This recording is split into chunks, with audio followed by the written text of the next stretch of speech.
In this video, we're going to talk about routine during rehab. Now, working as a physio for so many years, there's something I see very common. When you're not able to go to work, when you're not able to focus, when you're not able to do the things that you love, hang out with the people that you enjoy, or even do the hobbies and the sports that you want, what tends to happen over time is we lose routine. Now, routine for us as humans is so incredibly important because it gives us purpose, it guides our behaviors, and in turn, it also affects our mood and our emotions. So having an injury, being post-surgery, not being able to walk or use our body correctly, it forces us to retract.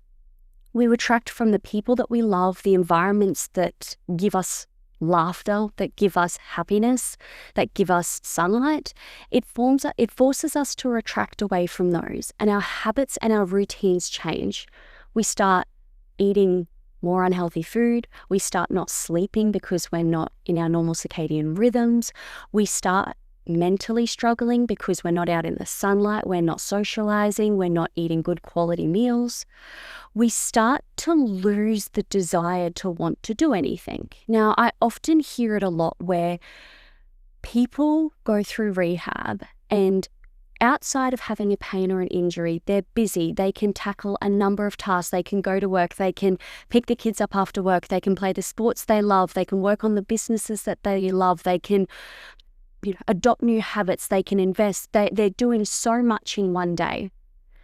But over time, what I see is that one thing becomes their job for the whole day. Going out and doing the groceries is a whole day thing, and it's all that they can see past. So when it comes to approaching your recovery, when it comes to solidifying a routine, I often encourage people to try and remain as in routine as much as possible. Now, how do we do that?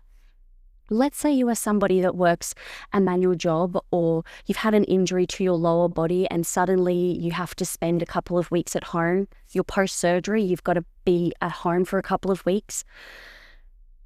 Knowing that you can't go to work, knowing that you can't maybe go to the gym, knowing that you can't go for a walk with your mum or with your partner or your dog, knowing that you're going to go from spending so much time out and about to being at home and being sedentary and being secluded, what are some things that we can implement so that it is keeping your mind engaged and keeping you feeling like you have a purpose? So I normally encourage people to do things like take up a new hobby at home. So learn an instrument, do a business course online, study something new, watch a series, have a list of different things, do some jobs, the jobs at home that you've been wanting to do for so long, and get looking forward to them. Appreciate this time where you're going to be doing something different that you probably will never have this period of time off work for such a prolonged period of time.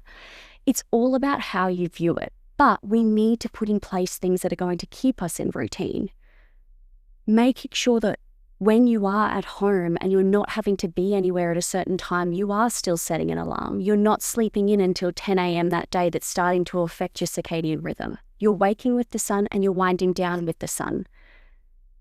Keep up with prepping and planning your meals, making sure that you're eating those whole foods and you're enjoying the process of cooking and preparing them. Maintaining in routine at a time in your life that feels out of control, that feels painful, that feels unwell, that feels unnatural, is more of a reason why you need to solidify what that routine is going to look like. Build those habits. And we have exactly that in the app.